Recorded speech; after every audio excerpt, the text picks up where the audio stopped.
నమస్కారం city news కి స్వాగతం. ముందుగా ముఖ్యాంశాలు.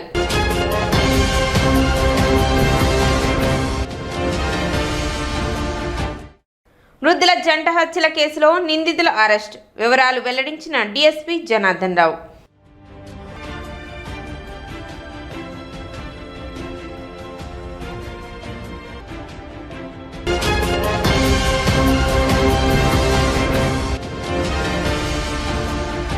జూన్ 25న గుంటూరులో జరిగే వైఎస్ షర్మిల పర్యటనను విజయవంతం చేయాలి. Tenali assembly convener Chandu Sambasivudu.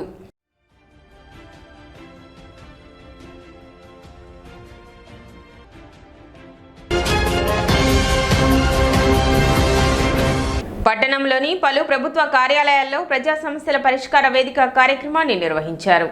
స్థానిక సబ్ కలెక్టర్ కార్యాలయంలో నిర్వహించిన కార్యక్రమంలో సబ్ కలెక్టర్ సంజనా సింహ అర్జీదారుల నుండి అర్జీలను స్వీకరించారు. వివిధ సమస్యలపై అర్జీదారులు పలు వినతులను అర్జీల రూపంలో అందజేశారు.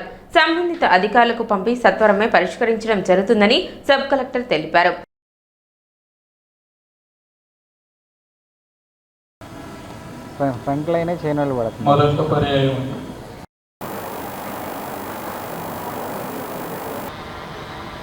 బ్రీతింగ్ కదా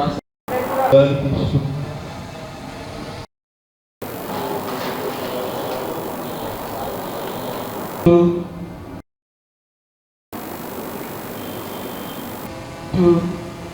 3 4 చేతులు ముందుకు పోనిస్తూ. అదేవిధంగా స్థానిక తహసీల్దార్ కార్యాలయంలో జరిగిన ప్రజా సమస్యల పరిష్కార వేదిక కార్యక్రమానికి 9 అర్జీలు వచ్చినట్లు తహసీల్దార్ గోపాలకృష్ణ తెలిపారు. నిర్ణీత సమయంలో సమస్యల పరిష్కారానికి కృషి చేస్తామని ఆయన వెల్లడించారు.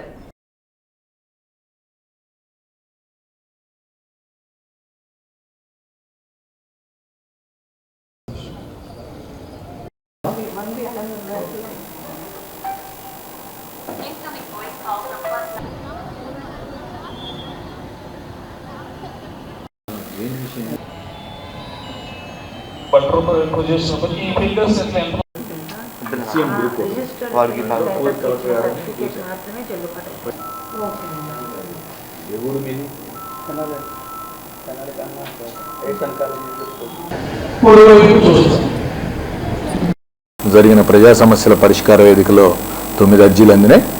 అందులో 2 పట్టదారు పాస్ పుస్తకం రిలేటెడ్గా ఉన్నాయి.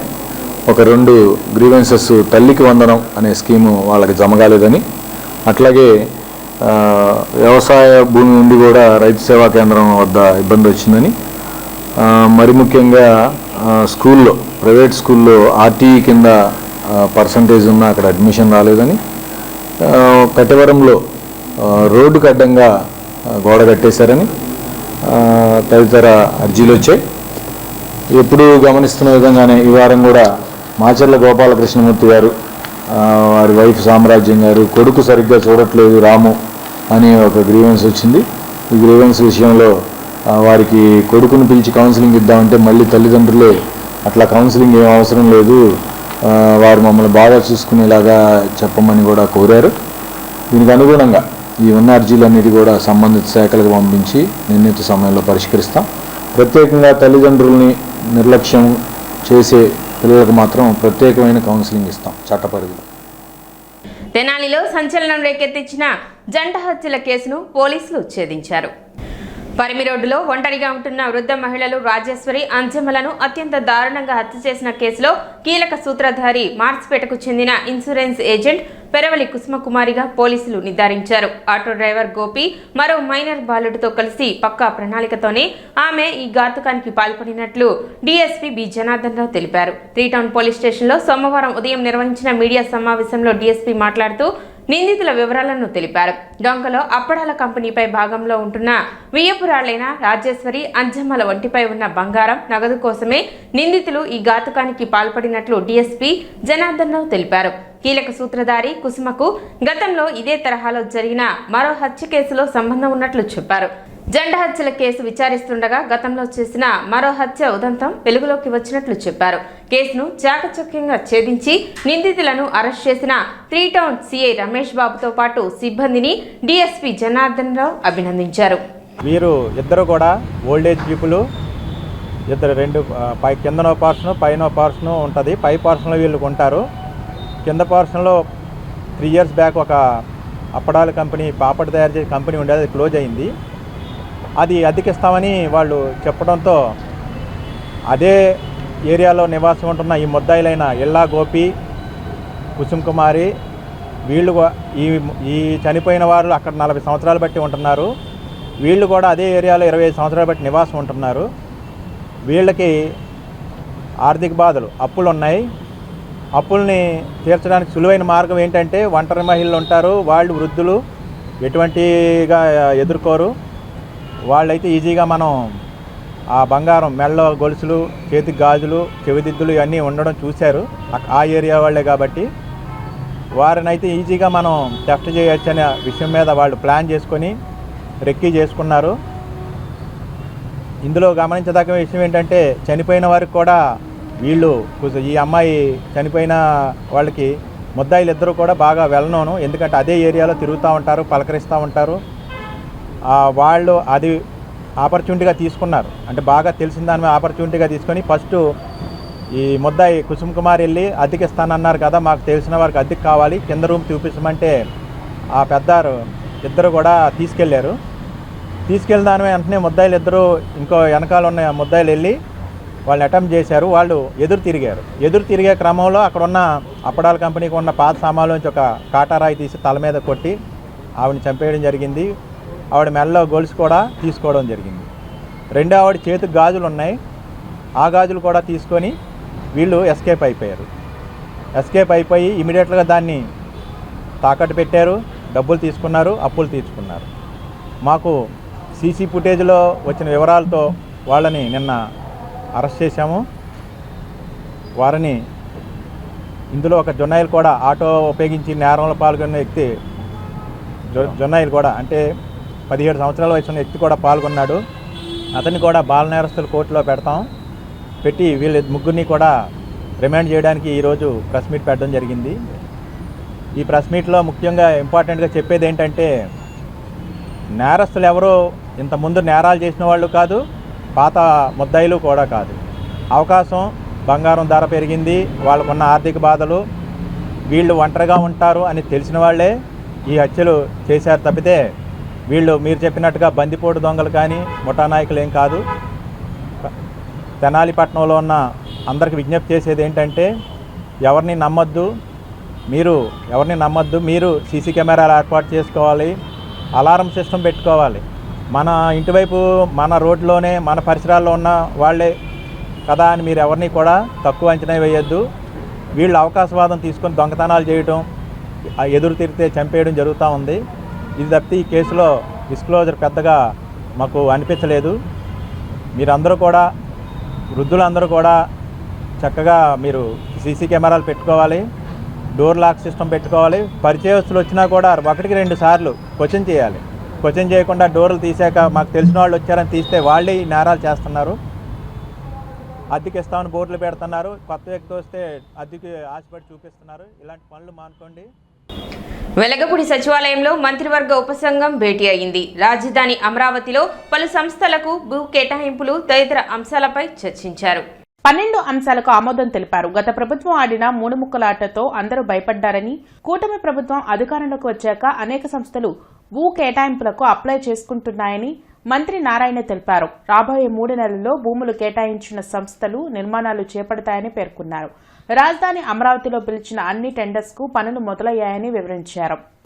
1.5 మంత్లో ఒకరు, 2 మంత్స్లో మరొకరు, 2.5 మంత్లో ఒకరు, 3 మంత్స్లో 11 మంది, 4 మంత్స్లో 6, 5 మంత్స్లో 2. ఈ విధంగా యాక్చువల్గా అందరి దగ్గర షెడ్యూల్ తీసుకున్నాం. ఆ షెడ్యూల్ ప్రకారం సిఆర్డీఏ కమిషనర్ గారు వాళ్ళ అధికారులు ఫాలోఅప్ చేస్తున్నారు. నేను అనుకోవటం వీళ్ళందరూ కూడా రాబోయే 2-3 నెలల్లో యాక్చువల్గా ఇవన్నీ కూడా టేకప్ చేసి టైం బౌండ్ ప్రకారం చేయకుంటే వాటిని క్యాన్సిల్ చేయడం జరుగుతుంది. అమరావతిలో ఏదైతే టెండర్స్ ఇచ్చావో అన్ని వర్క్స్ టేకప్ అయినాయి. దాదాపు 10,000 పైగా ఈరోజు వర్క్ చేస్తున్నారు. ఆల్మోస్ట్ నేను అనుకోవటం ఈ యొక్క రెయినీ సీజన్ వర్షాలు కానీ లేకుండా ఉంటే ఈ మంత్ ఎండింగ్ అంటే నెక్స్ట్ మంత్ ఎండింగ్కి దాదాపు 20,000 మంది ఎంప్లాయీస్ అక్కడ వర్క్ చేస్తుంటారు. కొలిపర మండలం వల్లభాపురం గ్రామానికి చెందిన చప్పిడి సంధ్యారాణి మృతికి కారకులైన వారిపై చర్యలు తీసుకోవాలని కోరుతూ స్థానిక సబ్ కలెక్టర్ కార్యాలయం వద్ద ధర్నా నిర్వహించారు. కుల నిర్మూలన పోరాట సమితి ఆధ్వర్యంలో సంధ్యారాణి మృతికి కారకులైన వారిపై చర్యలు తీసుకోవాలని ధర్నా నిర్వహించి అనంతరం సబ్ కలెక్టర్ కార్యాలయంలో వినతి పత్రం అందజేశారు. బాధిత కుటుంబానికి తగు న్యాయం చేయాలని విజ్ఞప్తి చేశారు. ఈ ధర్నా కార్యక్రమంలో జక్క బ్రహ్మయ్య, చలంచర్ల అంజి, సిహెచ్ రాజశేఖర్, జంపాల దుర్గా, సంధ్యారాణి తల్లిదండ్రులు, పెరుగు ధనలక్ష్మి ప్రసాద్ మరియు షెడ్యూల్డ్ కులాల హక్కుల పరిరక్షణ కమిటీ రాష్ట్ర కార్యదర్శి అందేశ్య, న్యాయవాది కనపతి బెనహర్, పీకేఎస్ జిల్లా కమిటీ సభ్యులు ఎన్ పోతురాజు, కేఎన్పీఎస్ సభ్యులు రావూరి రవి, చిన్నమ్మాయి, తిరువీధుల కోటేశ్వరరావు, కంచెల శేషు తదితరులు పాల్గొన్నారు. పట్టుకోవాలి, అలాగే ఎడం చేయి పైకి తీసుకుంటూ శేషు తదితరులు పాల్గొన్నారు.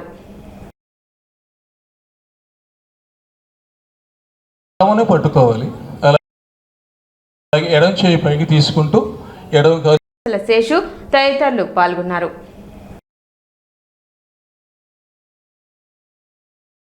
పట్టుకోవాలి, అలాగే ఎడం చేయి పైకి తీసుకుంటూ శేషు తదితరులు పాల్గొన్నారు.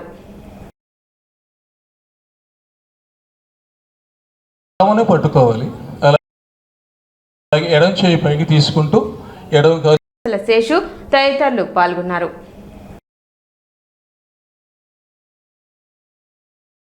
పట్టుకోవాలి, అలాగే ఎడం చేయి పైకి తీసుకుంటూ శేషు తదితరులు పాల్గొన్నారు.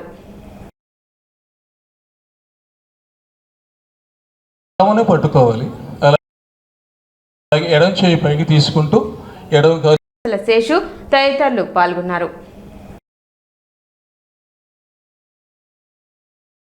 పట్టుకోవాలి, అలాగే ఎడం చేయి పైకి తీసుకుంటూ శేషు తదితరులు పాల్గొన్నారు.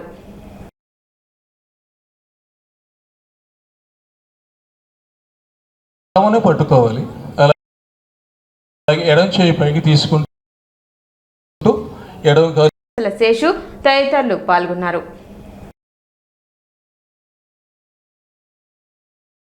పట్టుకోవాలి, అలాగే ఎడం చేయి పైకి తీసుకుంటూ శేషు తదితరులు పాల్గొన్నారు.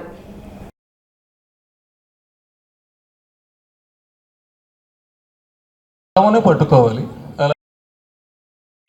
ఈ అమ్మాయిని అధిక కట్నం తీసుకురావాలని నిరంతరం వేధించారు.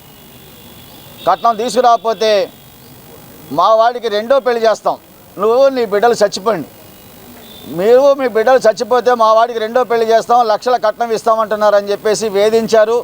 వాళ్ళ వేధింపులకి ఆ అమ్మాయి లొంగకుండా తల్లిదండ్రులను పిలిపించి మాట్లాడి పెద్దలతో పంచాయతీ చేసి పరిష్కారం చేసిన తర్వాత కూడా వాళ్ళ వైఖరి మారలేదు. ఈ మధ్యకాలంలో ఆ అమ్మాయి ఇంట్లో 70,000 రూపాయలు దొంగతనం చేసిందనే ఆరోపణ చేసి నెపం మోపి ఆ అమ్మాయిని అవమానకరంగా మాట్లాడి నువ్వు చావు నువ్వు చస్తేనే మా కుటుంబం బాగుపడుతుందని చెప్పేసి వీళ్ళు నిరంతరం వేధించడం వల్ల 24/4/2025న ఆ అమ్మాయి ఒంటిపై డీజిల్ పోసుకొని తగలబెట్టుకుంది. తల్లిదండ్రులు వచ్చి ఆ అమ్మాయిని హాస్పిటల్కి తీసుకెళ్ళి మెరుగైన వైద్యం కోసం గుంటూరుగా హాస్పిటల్కి తీసుకెళ్లి వైద్యం చేస్తూ ఉంటే 43 రోజులు మృత్యుతో పోరాడి ఆ అమ్మాయి ఈ నెల 5వ తేదీన చనిపోయింది.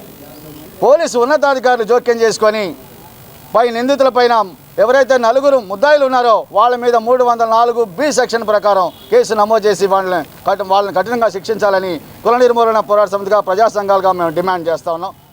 తల్లిదండ్రులు ఇప్పుడు చిన్న విరామం.